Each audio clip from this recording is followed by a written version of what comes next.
So, good morning, everyone. Today, I would like to present my research entitled EFL Junior High School Teachers' Perception on Literacy Assessment.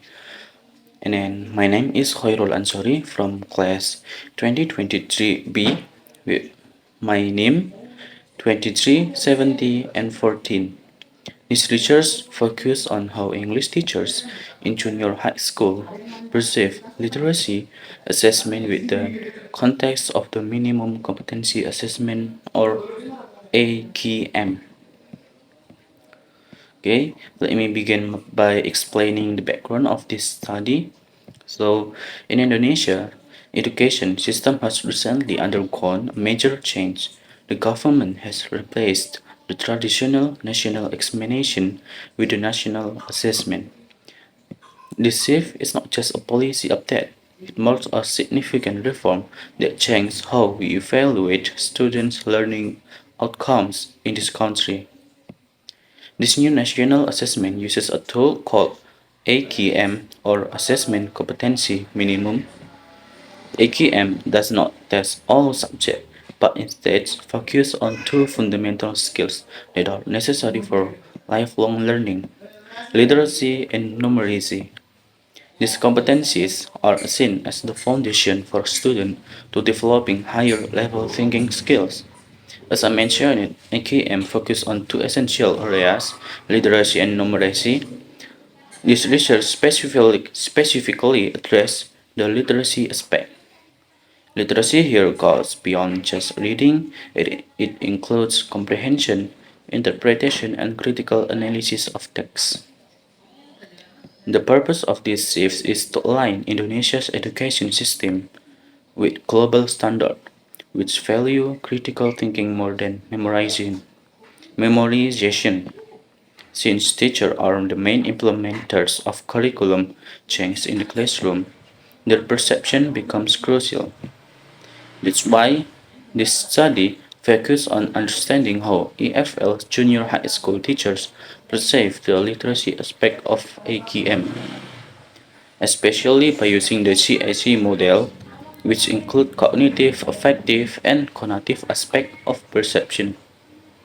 To analyze the teacher's perception, this this research just use CAC model.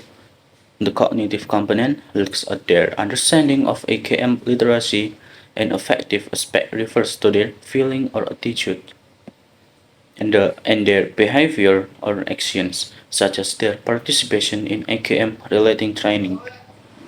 The study used a descriptive quantitative method. The subject were 150 junior high school English teachers from MKMP Jombang selected using purposive sampling.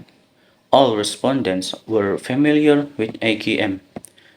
The data were collected through a closed-ended questionnaire with 20 items, which was distributed via Google Forms. Now, let's look at the result. These slides provide an overview of the teacher's perception based on the CIC model. According to the data, 57.3% of the teachers have a fair understanding of AKM literacy. This is the cognitive aspect. And then 79 and 0.6% feel positive about the benefit of literacy assessment. This reflects the affective domain. And then 63.3% are actively involved in AKM activities like training and lesson planning. This is the conative part. This result indicates that while attitudes and participation are strong, understanding still needs improvement. The first key discussion point indicate between attitude and understanding. Teachers show enthusiasm and involvement, but their cognitive grasp of AKM literacy is still limited. This gap indicates the need for more technical training and support to strengthen their understanding. The second point is about readiness. Most teachers are ready to implement AKM literacy in their classroom. Their engagement in webinars and lesson planning is a positive sign. This momentum must be sustained through continuous professional development and structured support. In conclusion, most teachers have a positive perception of AKM literacy assessment. However, they still need additional support and training to deepen their understanding and implement the literacy component more effectively. As English teachers, it's crucial to improve our knowledge, attitude, and active participation through ongoing professional development and strong support system.